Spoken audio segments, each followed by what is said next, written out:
Once the installation has been registered, you should see it show up under the installation section here.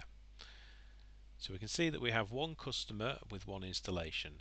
It's currently showing as its free period.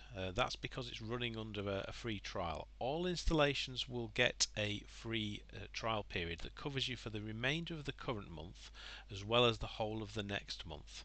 So in this example it was registered on the 25th of March, so it's covered for the remainder of March and the whole of April.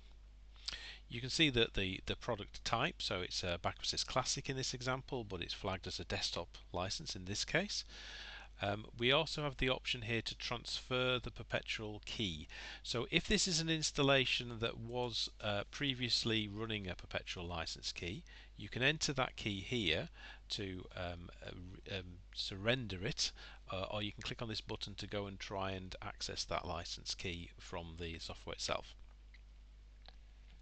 The number of free months that you get depends on when the license key was purchased. All license keys will get an additional 2 free months for being surrendered. If it was purchased recently, within the last 12 months, you get another additional 2 free months. If it was between 12 months and 24 months, so over a year ago, then you get an additional month. If it's older than 2 years, then you don't get any additional months for that section.